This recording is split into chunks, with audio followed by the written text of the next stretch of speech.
7 جگہ بسم اللہ نہ پڑھنا ورنہ انسان کافر ہو جاتا ہے۔ وہ 7 جگہ یہ ہیں: بسم اللہ الرحمن الرحیم۔ محترم ناظرین، ان 7 جگہ بسم اللہ مت پڑھنا ورنہ انسان کافر ہو جاتا ہے۔ خبردار، قرآن مجید اللہ تعالیٰ کی عظیم کتاب ہے، یہ برکت والی کتاب ہے۔ اس کی ہر آیات کریمہ مومنوں کے لیے شفا ہے۔ اس کے ایک ایک حرف میں 10 نیکیاں اللہ تعالیٰ نے مقرر فرمائی ہیں۔ قرآن مجید دنیا اور آخرت کی پریشانیوں کا علاج ہے۔ قرآن مجید رحمتوں کا خزانہ ہے، لیکن اس عظیم رحمت والے خزانے سے مالا مال ہونا ہو تو پہلے سچے دل سے بسم اللہ الرحمن الرحیم پڑھو، پھر اسی خزانے کو کھولو اور زیادہ سے زیادہ اللہ تعالیٰ کی رحمتوں کو حاصل کرو۔ جب قرآن مجید جیسی عظیم کتاب بغیر بسم اللہ الرحمن الرحیم کے نہیں کھلتی تو دوسرے جائز کام کی برکتیں بغیر بسم اللہ الرحمن الرحیم کے کیسے حاصل ہو سکتی ہیں؟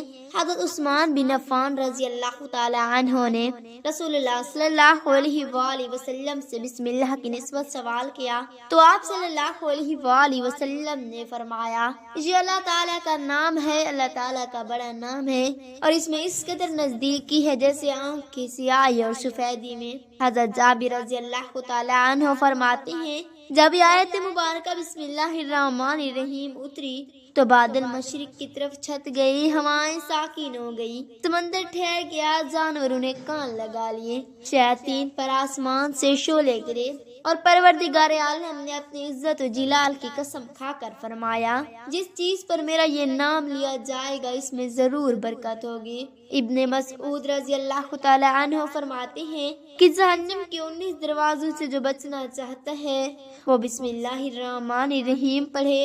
اس کے بھی 19 حرف، ہر حرف سے فرشتے سے بچاؤ بن جائے گا۔ اسے ابن عطیہ نے بیان کیا ہے۔ لیکن کچھ ایسی جگہ ہے جہاں پر بسم اللہ الرحمن الرحیم پڑھنا حرام اور ناجائز ہے۔ ہر انسان جہاں چاہتا ہے پڑھ لیتا ہے۔ کچھ لوگوں کی ایسی عادت بن جاتی ہے کہ ہر کام کہنے سے پہلے ایک دم بسم اللہ الرحمن الرحیم پڑھتے ہیں، تو کچھ ایسی بھی جگہ ہے جہاں پہ بسم اللہ ہمیں نہیں پڑھنی چاہیے، اور اگر انسان ان جگہوں پر بسم اللہ پڑھے گا تو وہ گناہ گار ہوگا۔ بسم اللہ کا پڑھنا ایسی جگہ پر، ایسے مقامات پر جائز نہیں۔ اب آپ یہ سمجھ لیجئے کہ کون سے مقامات تبھی بسم اللہ پڑھنا چاہیے اور کن مقامات پر بسم اللہ ہمیں نہیں پڑھنا چاہیے۔ ناظرین، آپ نے سنا ہوگا کہ ہر کام شروع کرنے سے پہلے بسم اللہ الرحمن الرحیم پڑھنا چاہیے، کیونکہ اس میں اللہ تعالیٰ کے نام سے جو بڑا مہربان نہایت رحم فرمانے والا ہے، یعنی ہم جو کام شروع کر رہے ہیں وہ اللہ کے نام سے شروع کر رہے ہیں۔ اللہ تعالیٰ میرے اس کام میں برکت عطا فرما دے، اور بسم اللہ پڑھنے کے فائدے بھی بہت زیادہ ہوتے ہیں۔ اگر کوئی ایک انسان کسی کام کو شروع کرنے سے پہلے بسم اللہ الرحمن الرحیم پڑھا کرتے تو اللہ تبارک و تعالیٰ اس کام میں اس کو برکت عطا فرماتا ہے، اور یہ سنت بھی ہے۔ حضور اکرم صلی اللہ علیہ وآلہ وسلم نے بسم اللہ الرحمن الرحیم پڑھنے کا حکم دیا۔ اب اگر آپ کوئی کام شروع کر رہے ہیں، اس کام کے شروع کرنے سے پہلے ہمیں بسم اللہ الرحمن الرحیم اگر آپ پڑھ لیں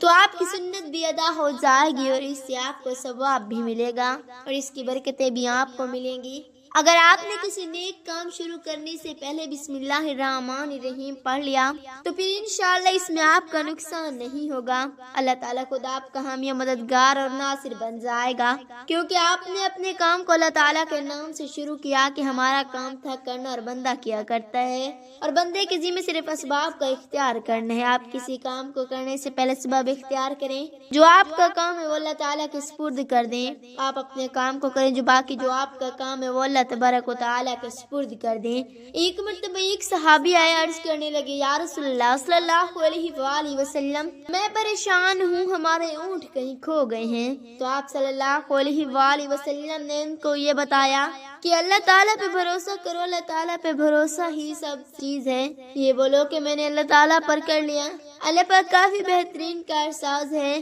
تو کچھ صحابہ کرام کہنے لگے، یا رسول اللہ صلی اللہ علیہ وآلہ وسلم، ہمیں اللہ تعالیٰ کی ذات پر بھروسہ ہے کہ آپ اپنے اونٹوں کو ایسے ہی چھوڑ دیں، اگر ہماری قسمت میں ہوں گے تو ہمارے اونٹ واپس آ جائیں گے، اور مقدر میں نہیں ہوں گے تو چلے جائیں گے، ہم یہ اللہ تعالیٰ کی ذات پر چھوڑ دیں۔ تو آپ صلی اللہ علیہ وسلم نے فرمایا کہ نہیں پہلے اپنے اونٹوں کو باندھو، پھر اللہ تعالیٰ کی ذات پر یقین کرو، پھر اللہ تعالیٰ کی ذات پر بھروسہ کرو، یعنی ہمارے ذمہ جو کام ہے وہ ہمارے اوپر کرنا لازم ہے۔ اسباب کا انکار کرنے والا جہنمی ہوتا ہے، اسباب کا انسان انکار کر نہیں سکتا کہ نہیں ہم تو ہاتھ پہ ہاتھ رکھ کے بیٹھ جائیں گے، اب اللہ تعالیٰ ہمیں کھلائے گا کیونکہ وہ رزاق ہے، وہ ہمیں کھلائے گا کہ اپنے محنت کی ذات سے اسباب اختیار کیجیے، پھر اللہ کی ذات پر چھوڑ دو، آپ پہلے جاؤ مزدوری پر، آپ کام پر جاؤ اور کاروبار کرو، پھر اللہ تعالیٰ کی ذات پر چھوڑ دو، اے پروردگار عالم اب ہمارا کام تھا ہم نے کر لیا،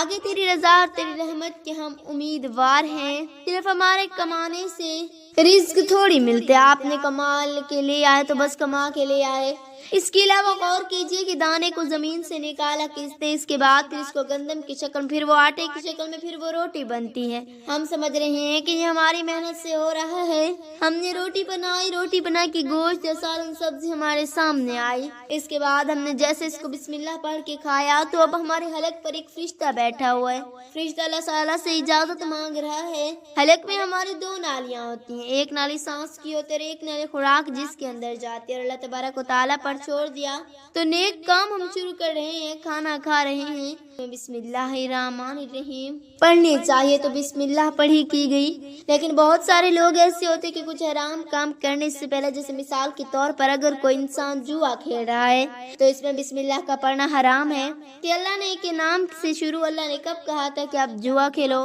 جا کر اللہ تعالیٰ نے کب کہا تھا کہ آپ شراب بیچو، جا کر اللہ تعالیٰ نے کب کہا تھا کہ جھوٹ فریب کرو، اللہ تعالیٰ نے تو کہا ہی نہیں، ایک شخص نے بڑی عالی شان منزل بنوائی اور اس پر لکھا تھا اور شیطان نیچے بیٹھا رو رہا تھا، تو لوگوں نے پوچھا تو کیوں رو رہا ہے، اس نے کہا دیکھو میں نے اسے سے جھوٹ بلوایا، فراڈ کروایا، ہم نے اس کی بلڈنگ فراڈ کر کے بنوا دی، اب یہ لکھ رہا ہے کہ میرے رب کا فضل ہے، اللہ تعالیٰ نے کہاں کہا تھا کہ جھوٹ بولو، اللہ تعالیٰ نے کہاں کہا تھا کہ سود کا، اللہ تعالیٰ نے کہاں کہا تھا کہ فراڈ کرا، تو مجھے ہے کہ شیطان تو ہر طرح سے انسان کو بہکاتا ہے، تو اس لیے حرام کاموں سے پہلے ہمیں بسم اللہ ہرگز نہیں پڑھنی چاہیے، ہمیں اچھا کام شروع کرنے سے پہلے بسم اللہ الرحمن الرحیم پڑھنی چاہیے، ہمیں احتیاط رکھنی چاہیے کہ جب باتھ روم کے اندر داخل ہو چکے ہیں نہانے سے قبل بسم اللہ نہ پڑھیں، باتھ روم میں جانے سے پہلے ہم بسم اللہ الرحمن الرحیم پڑھیں، اور باتھ روم کے نکلنے کپڑے پہنے تو ہم پہلے بھی ہم بسم اللہ الرحمن الرحیم پڑھیں، اور باتھ روم کے نکلنے کے بعد جب کپڑے پہنے تو پھر بسم اللہ الرحمن الرحیم پڑھیں، کوئی انسان کاروبار کرتے اب اس نے جھوٹ بول کر پھر اس کے بعد پیسے لیتے وقت بسم اللہ الرحمن الرحیم پڑھا، تو ایسی جگہوں پر جہاں پر کوئی حرام کام بندہ کرتے تو وہاں پر بسم اللہ نہیں پڑھنا چاہیے، کیونکہ اللہ تبارک و تعالیٰ نے آپ کو دنیا میں چھوٹ دے رکھی ہے کہ جیسا کرو گے ویسا بھرو گے، اللہ سب کچھ دیکھ رہا ہے کہ کون کیا کر رہا ہے، تو جو کچھ کر رہے ہیں صحیح ہے یا غلط، اس کے بعد پھر لوگ کہتے ہیں تو اللہ تعالیٰ کی مرضی ہے، لیکن یاد رکھنا یہ اللہ تعالیٰ کی مرضی نہیں، اللہ تعالیٰ نے آپ کو اجازت دی ہوئی ہے، بس اللہ تعالیٰ نے آپ کو چھوٹ دی ہوئی ہے کہ کر لو دنیا میں جیسا کہ اللہ تعالیٰ ظالم کو چھوٹ دیتا ہے، لیکن جب پکڑتے تو چھوڑتا نہیں، اللہ تعالیٰ کی پکڑ بڑی سخت ہے، تو دنیا میں اللہ تعالیٰ دیکھ رہا ہے، مرضی نہیں ہے پٹ گناہ کرو، لیکن اللہ نے بس آپ کو اجازت دی ہوئی ہے، دیکھو کتنا کرو گے، ایک دن میں آؤ گے میرے پاس تب ہم فیصلہ کریں گے، مالک یوم الدین انصاف کے دن کا حاکم تو اللہ تعالیٰ کی رفیت سمجھے، ہمیں سمجھنا چاہیے کہ کون سے کام کب کرنے چاہیے، اور سنت رسول صلی اللہ علیہ وآلہ وسلم پر ہم عمل کر رہے ہیں تو اللہ تعالیٰ ہمیں کامیاب کر دے گا،